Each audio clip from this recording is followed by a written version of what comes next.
ማለዳ የመጣ ስታነቃኝ። እንደምን አደራችሁ ክቡራትና ክቡራን የምፅዓቱ አዋጅ ነጋሪ አገልግሎት አድማጮቻችን፣ ሰላም ለእናንተ ይሁን። የማለዳ ቁርሳችንን አሁን ጀምረናል።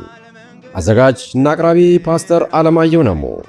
መልካም ጊዜ ሆነላችሁ። ከሕይወት ምንጭ ውሃ ስታረካኝ። ሰላም ጤና ይስጥልን፣ እንደምን አደራችሁ። ይህ በምፅዓቱ አዋጅ ነጋሪ አገልግሎት እየተዘጋጀ የሚቀርብላችሁ የማለዳ ቁርስ ፕሮግራማችን ነው። ወደ ዛሬው የማለዳ ቁርስ ፕሮግራም ከማለፋችን በፊት አጭር ጸሎት እናደርግና ወደ ዛሬው የማለዳ ቁርስ እናልፋለን። የዘላለም አምላክ እግዚአብሔር ሆይ ይህንን ማለዳ በምሕረትህና በቸርነት ስለሰጠን በኢየሱስ ክርስቶስ ስም እናመሰግንሃለን። ክብር ምስጋና ለታላቁ ስም ይሁን። ሁሉን ለስም ክብር እንሰጣለን። እግዚአብሔር አምላካችን ሆይ በነገር ሁሉ ስለረዳን፣ ስላገዝከን፣ አቅም፣ ጉልበት፣ ብርታት ስለሆንከን በኢየሱስ ክርስቶስ ስም እናመሰግንሃለን። ደግሞም እግዚአብሔር ሆይ ዛሬ ይህንን ማለዳ ቁርስ ቃሉን እንድትባርክልን በመንፈሳችን፣ በስጋችን፣ በሕይወታችን፣ በኑሯችን የቃለ ኃይልና ጉልበት እንዲገለጥ በኢየሱስ ክርስቶስ ስም እንጠይቃለን። ሁሉን ለስም ክብር ይሁን። ስለ ሁሉ ነገር ተመስገን በኢየሱስ ጌታ ድንቅ ስም። እንግዲህ በትናንትናው ዕለት እንደተመለከትነው ሕግ ለማን የተሰጠው የሚለውን ነገር ለማየት ሞክረናልና ሕግ ለጻድቅ እንዳልተሰራ ማወቅ እንዳለብንና እንግዲህ እኛ ጽድቃችን በክርስቶስ ኢየሱስ ቤዛነት የሆነ ለዘላለም የዳንን ከሕግ በታች ሳይሆን ከጸጋ በታች እንደሆነን ለመመልከት ሞክረናል። እንግዲህ ሕግ የተሰራው ለአመፀኞች፣ ለማይታዘዙ፣ እግዚአብሔርን ለማይወዱ፣ በእግዚአብሔር ላይ በአመፅ ለሚነሱ፣ የእግዚአብሔርን ስራ ለሚያፋፉና ለሚያጥላሉ ሁሉ ሕግ እንደሚያስፈልጋቸው፣ በሕግ ደግሞ እንደሚዳኙ ለመመልከት ሞክረናል። እንግዲህ በዛሬው ዕለት ደግሞ ቁጥር 12 ነው የምንመለከተው። አንደኛ ጢሞቴዎስ ምዕራፍ 1 ቁጥር 12 እንመለከታለን። ለአገልግሎት ሾመኝ፣ ታማኝ አድርጎ ስለቆጠረኝ ኃይልን የሰጠኝን ክርስቶስ ኢየሱስን ጌታችንን አመሰግናለሁ ይላል። እንግዲህ አገልግሎት አደራ ነው። አገልግሎት ከእግዚአብሔር የተሰጠ ሹመት ነው። ሁለት ነገር ልንለይ ያስፈልጋል እላለሁ። አንደኛው የዓለም ሹመትና የእግዚአብሔር ሹመት ይለያያል። የዓለም ሹመት ከበላይ ሆኖ ሰዎችን ወደ ታች ለመመልከት፣ ለማሽከርከር እንዲሁም ደግሞ ሰዎችን ለማዘዝ፣ በሰዎች ላይ ራስን ለማሳየት አክቲንግም ለማድረግ ሊሆን ይችላል። የዓለም ሹመት እንግዲህ ያንን የሾመውን ክፍል አካል ብቻ ለማስደሰት ሳይሆን ራስንም ለማስደሰት የሚጠቀሙበት ነው። ነገር ግን የእግዚአብሔር ሹመት ይለያል።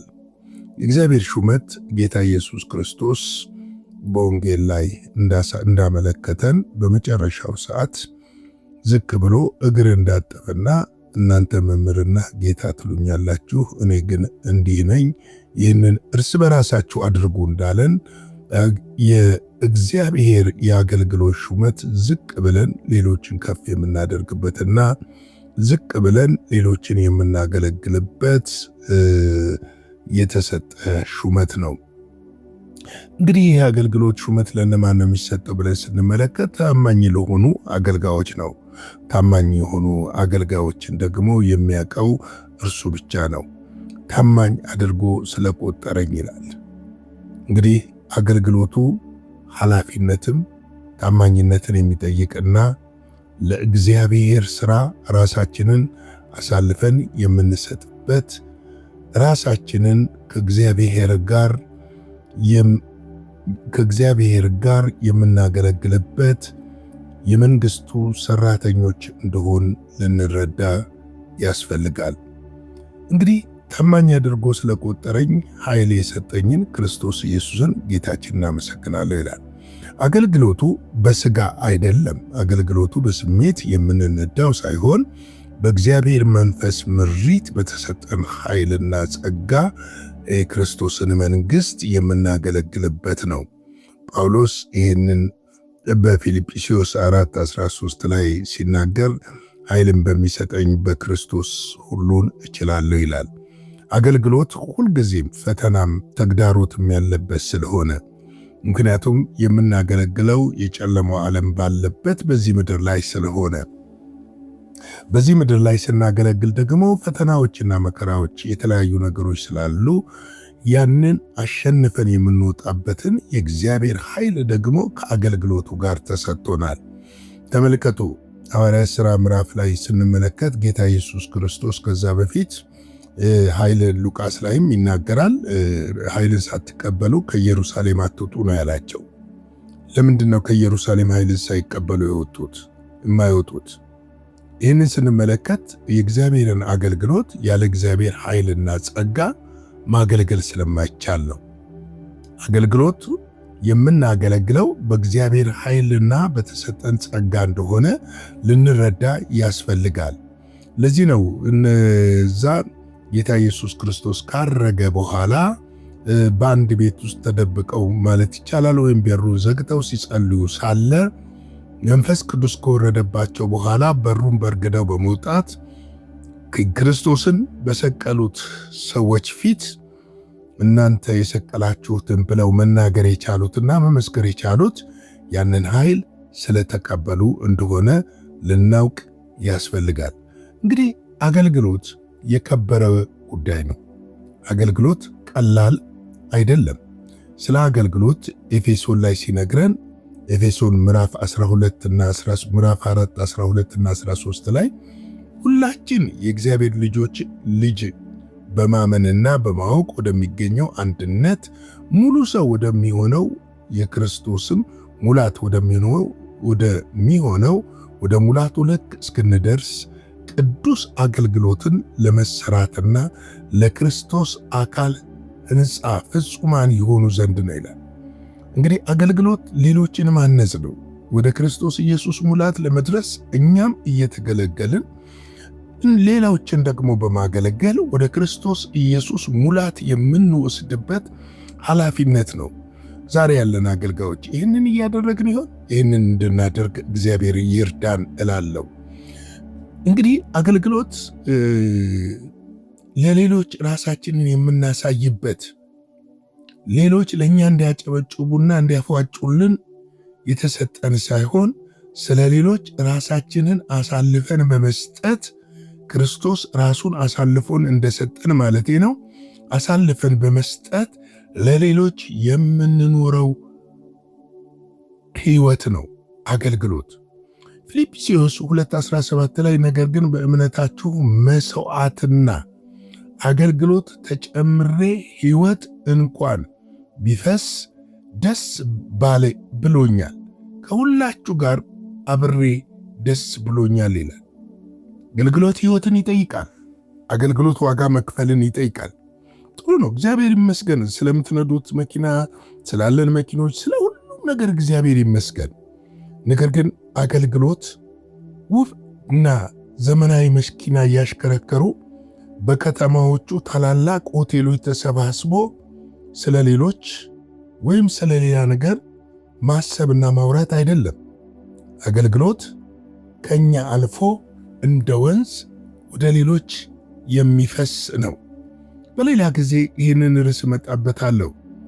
የዘመኗ ቤተ ክርስቲያን አንዳንዶች ኩሬ ናቸው፣ አንዳንዶች ደግሞ ወንዝ ናቸው። በኩሬና በወንዝ መካከል ያለውን ለእናንተ ልተውላችሁ። ሌላ ጊዜ ይህንን ጉዳይ እመጣበታለሁ።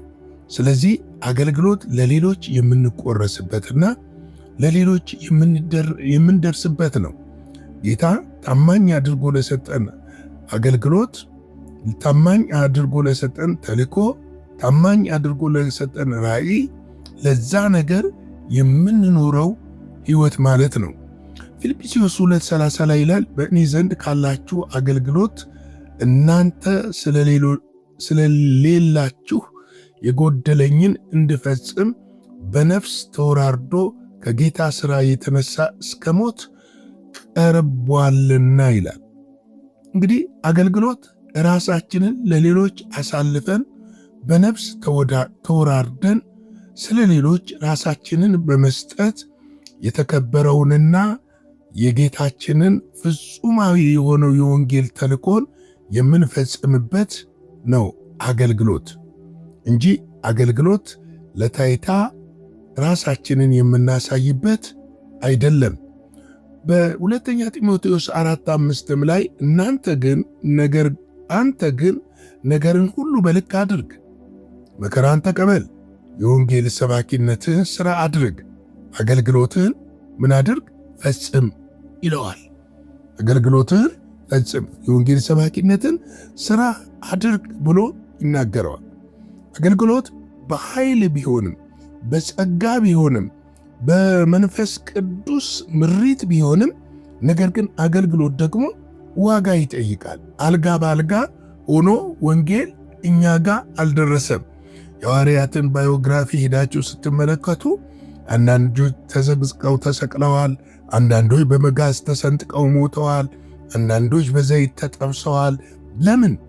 ይህ ወንጌል ለሰው ልጆች ሁሉ እንዲደርስና የሰው ልጆች ኢየሱስ ክርስቶስን በማወቅ እንዲድኑ የተላኩበትን ተልእኮ ለመፈጸም የሚያስችላቸውን ነገር ለማድረግ ነው።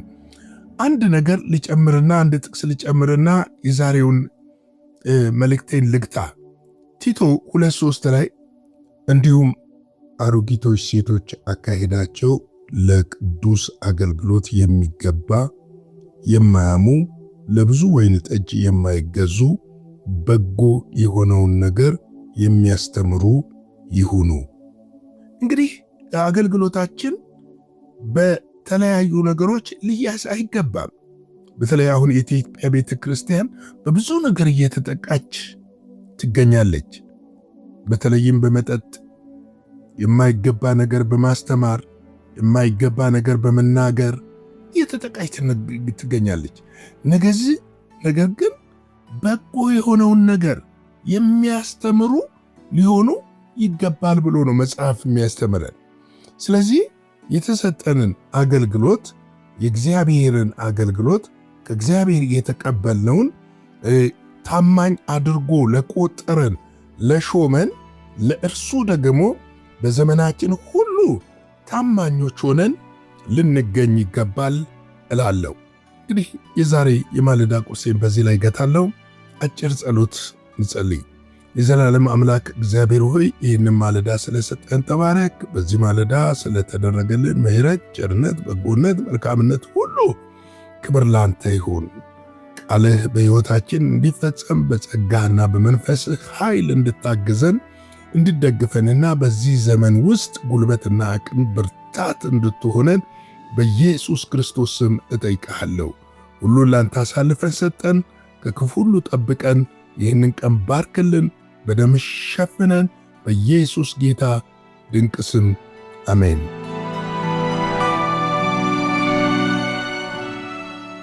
በነበረን የመልእክት ክፍለ ጊዜ እንደተባረካችሁ ተስፋ እናደርጋለን። በነገው ማለዳ በሌላ ዝግጅት እንገናኛለን። መልካም ቀን።